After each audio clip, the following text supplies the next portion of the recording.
اور سب سے اہم متفق علیہ روایت، متفق علیہ کیا، وہ تو حضرت عمر سے بھی مروی ہے، ابن عمر سے بھی مروی ہے، ابن عباس سے بھی مروی ہے، ابو ہریرہ سے بھی مروی ہے، عبداللہ ابن مسعود سے بھی مروی ہے رضی اللہ تعالیٰ عنہ اجمعین۔ اور یہ وہ حدیث ہے جسے کہا جائے حدیث جبرائیل، جسے ام السنہ بھی کہا گیا۔ اس میں جو آخری سوال کیا حضرت جبرائیل نے حضور سے، چوتھا، پہلا یہ تھا کہ اسلام کیا ہے مجھے بتائیے، ایمان کیا ہے، اس کی حقیقت کیا ہے یہ مجھے بتائیے، تیسرا احسان کیا ہے یہ بتائیے، چوتھا یہ قیامت کے بارے میں بتائیے کب ہوگی۔ حضور نے فرمایا کہ اس کے بارے میں جس سے سوال کیا جا رہا ہے وہ اس سے زیادہ نہیں جانتا جو کہ سوال کر رہا ہے۔ اب اس کے کئی مفہوم ہو سکتے ہیں کہ بہرحال یا تو حضرت، چونکہ بعد میں معلوم ہوا کہ حضور نے پہچانا نہیں کہ جبرائیل ہے، بلکہ جب سوال جواب ہو کر وہ چلا گیا شخص تو اچانک حضور کے ساتھ ذرا ردو ہو ہی لیا، ذرا بلانا اس کو دوبارہ لانا۔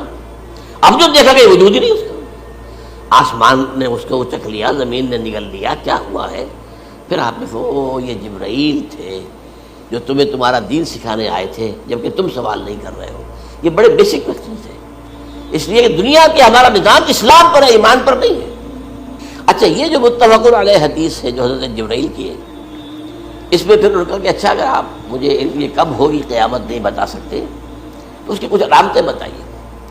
یہ بڑی عظیم تھا، کیونکہ یہ تو تمام احادیث کے اندر میں نے عرض کیا نا کہ سب سے زیادہ صحابہ سے منقول ہے۔ اور آپ نے فرمایا کہ جب لونڈی اپنی مالکہ کو جنے گی اور تم دیکھو گے کہ ننگے بدن، ننگے پیر، بھوکے ننگے بھیڑوں اور بکریوں کو چلانے والے اونچی سے اونچی عمارتیں بنانے میں ایک دوسرے کا مقابلہ کریں۔ اذا تلد الامۃ ربتہا، کیا بات ہے، یہ خاص الفاظ کیوں کہے گئے؟ اولاد والدین کے سامنے دب کر رہتی تھی، کبھی سینہ تان کر بات نہیں کرتے تھے۔ ٹھیک ہے، کوئی بات آپ مان نہیں سکتے، ابا جان یہ بات تو میں نہیں کر سکتا، یا فرض کیجئے کہ وہ آپ کو کسی نیکی سے روک رہے ہیں، کہ دینی کام سے روک رہے ہیں، ابا جان یہ تو میں نہیں کروں گا، یہ تو دین کا فرض ہے، یہ کہیں آپ اور ڈٹ کر کہیں اور جمیں اس پر، لیکن یہ کہ کوئی سرکشی کا انداز نہ ہو، ایسا نہ ہو کہ اپنے جناب سیدھے کو تان کر کے کھڑے ہو جائے، میں نہیں کروں گا، یہ نہیں، یہ غلط ہو جائے۔ اچھا، اولاد میں بیٹی جو ہوتی تھی وہ زیادہ سبارڈینیٹ، سبمسو، بات ماننے والی، کہیں بھی سر اونچا نہ کرنے والی۔ اور آخری دور میں کیا ہوگا، بیٹیوں سے مائیں ڈریں گی، انہیں ٹوک نہیں سکتی کسی بات پر، پتہ نہیں کیا بک دے گی، کیا بکواس کر دے۔ یہ تو ہمارے یہاں ہو گیا ہے، باہر کیا ہے وہ تو آپ یہ بھی نہیں پوچھ سکتے۔ آپ کی 13 برس کی لڑکی آئی ہے رات کو 1 بجے، نہیں پوچھ سکتے کہاں رہی ہو، یہ رات کہاں گزاری، پوچھ ہی نہیں سکتے۔ یہ پوچھنا بھی جرم ہے۔ اپنے چھوٹے بچے کو آپ نے تھپڑ مار دیا، تہذیب ہے، سکھانا ہے، غلط کام کیا ہے، اس کی سرزنش ہو رہی ہے، فوراً وہ اگر ایک فون کر دے گا پولیس آئے گی، بچے کو لے جائے گی، اسے لا کر کہیں اور جو ہے ڈپازٹ کرے گی اور آپ پر مقدمہ چلے گا، آپ کو اس کی سزا بھگتنی ہے۔ ظاہر بات ہے کہ پھر وہاں سرکشی کا کیا عالم ہوگا، پھر اولاد کہاں سر جھکائے گی، کس درجے میں جھکائے گی، اس کی تربیت عثمانی میں ہوئی نہیں۔ تو ان تلد الامۃ ربتہا، گویا کہ ماں بیٹی کے نزدیک ماں جو ہے وہ ایسی ہو جائے گی جیسے لونڈی، گویا کہ لونڈی نے ایک اپنی مالکہ کو جنم دیا ہے، بیٹی مالکہ بن جائے گی اور ماں جو ہے لونڈی بن جائے گی۔ اور دولت کی ریل پیل کا ادھر تھا دکان، یہ جو بھوکے ننگے اور مفلس، کیا حال تھا، 100 برس پہلے انہیں کھانے کو کچھ نہیں ملتا تھا۔ یہ مشرقی ساحل پر تھے، یہ سوائے یہ کہ مچھلیاں پکڑ لی، اللہ خیر اللہ وہ کھا لی، یا کہیں ان کو بیچ دیا، کوئی بنڈی لگ جاتی تھی وہاں، اور کیا تھا۔ اور مغربی ساحل پہ کیا ہوتا تھا، ساری ان کی معیشت حج کے گرد گھومتی تھی، حاجی آئے ہیں، خریداریاں کر رہے ہیں، اور آپ کو معلوم ہے پوری دنیا سے مال پہلے بھی پہنچتا تھا وہاں، آپ کو جو ہے ہر ملک کے ہر کونے کا پھل وہاں مل جائے گا آج بھی۔ اور وہاں پر یہ ہے کہ سب سے بڑی بدوؤں کے لیے سب سے بڑی بات کیا تھی، قربانی کا گوشت، اسے وہ سکھاتے تھے، سخت چمڑے کر کے کھاتے تھے، یہ ان کا حل تھا۔ آج جا کر دیکھیے نئے شہر بن رہے ہیں، امریکنز کو کانٹریکٹ دیے جا رہے ہیں، بالکل ماڈرن شہر بنا دو، ایک ایبسلیوٹلی ماڈرن شہر جو ہے وہ جو مشرقی ساحل کے اوپر جو پہلے سے آرام کو سٹی ہے، امریکن سٹی ہو، اس کے اندر کوئی سعودی بھی داخل نہیں ہو سکتا سوائے جس کے پاس اس سٹی کی طرف سے لائسنس نہ ہو، اور اس کی 4 دیواری کے اندر، 4 دیواری کیا فصیل کے اندر کہی ہے، جو چاہو کرو، کوئی تم پر پابند نہیں ہے۔ ننگے نہاؤ، تالاب ہے نہا رہے، ننگی عورتیں ننگی مردیں نہا رہے، کوئی پوچھنے والا۔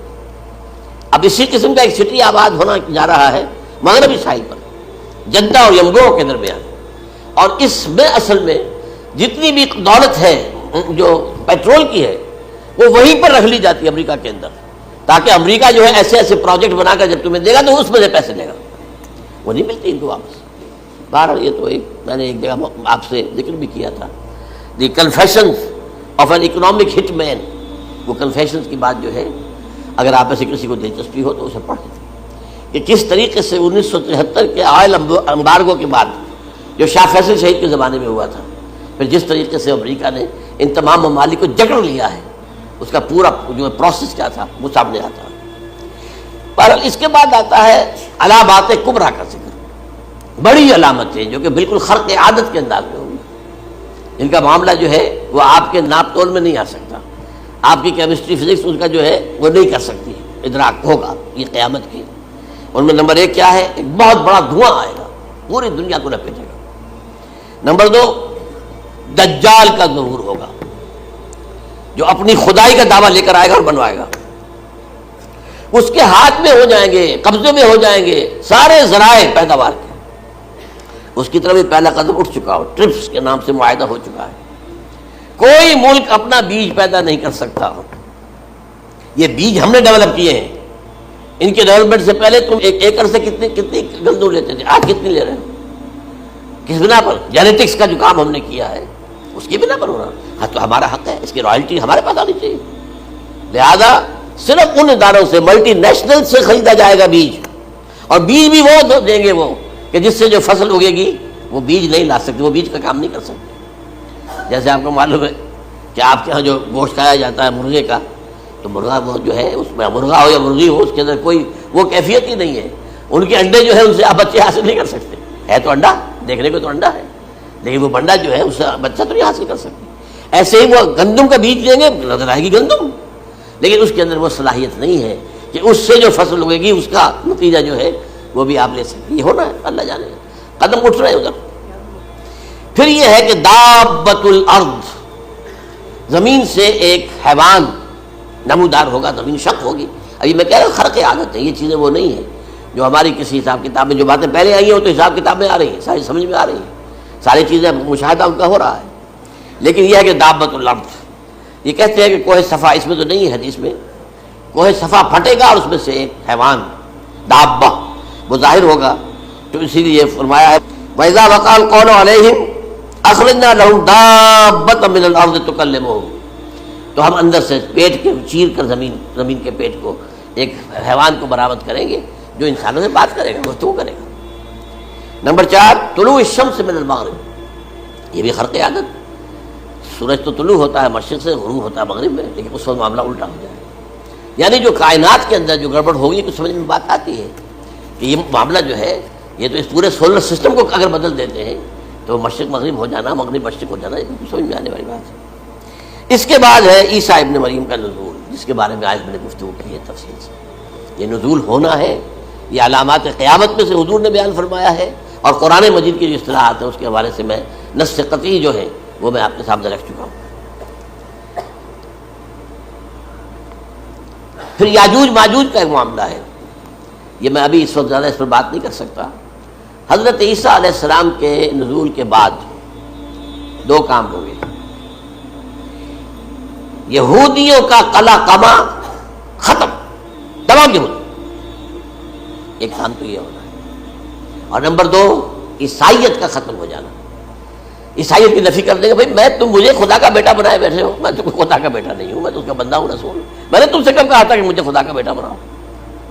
نمبر 2 یہ کہ وہ خنزیر کو قتل کر دیں گے، یعنی یہ تم نے خنزیر کب سے کھانا شروع کر دیا، میں تو تم کو نکاح اجازت دے کر گیا تھا، یہ تو شریعت موسوی میں حرام تھا، اور میں کہہ کر گیا تھا کہ یہی شریعت تم پر لاگو رہے گی، ہاؤ کم تم نے کیسے یہ؟ آج بھی بہت سے رومن کیتھولکس جو ہے وہ سور نہیں کھاتے، وہ اس میں ہے ان کے اندر کچھ نہ کچھ بات جو ہے جو حضرت عیسیٰ کی تعلیمات کا کچھ اثر ان کے ہاں ہے۔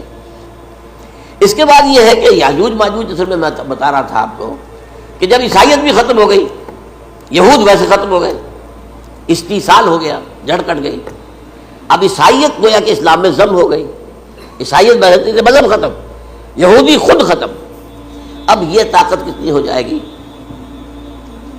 تقریباً 2/3 دنیا آ گئی. تمام اب عیسائی 2 ارب کے قریب ہیں، 1 ارب 90 کروڑ ہوں گے، یا مسلمان بھی 1 کروڑ 50-60 لاکھ ہیں. دونوں کو جوڑ لیجیے کتنے ہو گئے؟ 6 ارب کل آبادی ہے. لیکن اس کے بعد آتا ہے یاجوج ماجوج کا خروج. یہ یاجوج ماجوج میرے نزدیک چائنا اور رشیا ہے.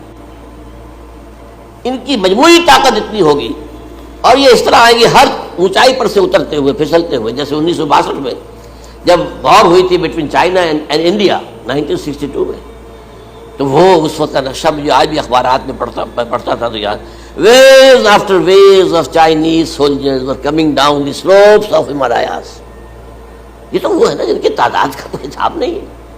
اور رشیا اور یہ مل کر جو ہے، میرا اندازہ یہ ہے کہ جب پہلے ملحمۃ العظمیٰ ہوگی وہ عیسائیوں اور مسلمانوں کے درمیان، اس وقت یہ دونوں پاورز نیوٹرل رہے گی. لیکن غالباً یہ بات طے کر لیں گی کہ ویپنز آف ورلڈ جو ہے ماس ڈسٹرکشن، یہ استعمال مت کرنا. اگر یہ ویپنز آف ماس ڈسٹرکشن استعمال کرو گے تو ہم میدان میں آ جائیں گے.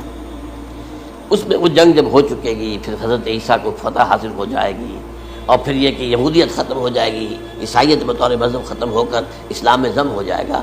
پھر وہ 40 برس کا عہد حکومت ہے حضرت عیسیٰ علیہ السلام. لیکن جب یہ فتح ہو جائے گی ان پر، اب یاجوج ماجوج آئیں گے اور اتنی تعداد میں آئیں گے کہ بحیرہ طبریہ جو ہے اس کا سارا پانی پی جائے گا.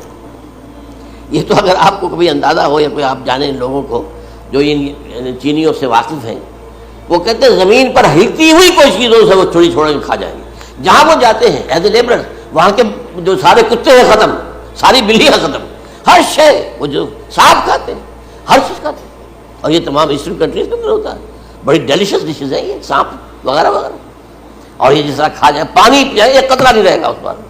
تو پھر جو ہے اللہ تعالیٰ اس وقت جو ہے اس میں ایک ایسی بیماری پیدا کرے گا، یہ سب مر جائے. یہ معجزے سے ہوگا. یعنی ان کے اوپر فتح جو ہے وہ عام لڑائی کے ذریعے سے نہیں ہوگی، بلکہ اس کے اوپر فتح جو ہوگی وہ اللہ تعالیٰ سے ایک بیماری پیدا ہوگی، سب مر جائے گا. اور اس کے بعد اللہ تعالیٰ ایسے پرندے بھیجے گا بڑی لمبی لمبی گردنوں والے، وہ ان سب کو کھا جائیں گے. جیسے ہمارے یہاں گدھ ہوتے ہیں وہ ان کو صاف کر دیں گے. ورنہ تو یہ ہے کہ پوری دنیا کے اندر جو بدبو اور جو پیدا ہوتا معاملہ اس سے، تو اس نوع انسانی کی بقا ممکن نہیں تھی. ان کے خاتمے کے بعد پھر یہ ہوگا کہ حکومت اسلامی جو ہے پوری دنیا میں حضرت مسیح علیہ السلام کی ہوگی. 45 برس وہ رہیں گے. اسی میں وہ کہلن بھی آ جائے گا، وہ فلماد و کہلن جو میں نے شروع میں بیان کیا تھا. اسی میں پھر یہ ہے کہ وہ شادی بھی کریں گے، ان کی اولاد بھی ہوگی. اور پھر انتقال ہوگا تو حضرت حضور صلی اللہ علیہ وسلم کے حجرے میں، وہیں پر جہاں حضور اور ابو بکر اور عمر رضی اللہ تعالیٰ عنہم دفن ہیں، وہیں پہ ان کو دفن کیا جائے گا. اور قیامت کے دن حضور فرماتے ہیں کہ میں اور یہ تینوں ساتھ نکلیں گے. تو یہ ہے حالات و واقعات. هي الحلقات تحفظني بآيات من القرآن، هي الحلقات تملأني بحب المصطفى العدنان.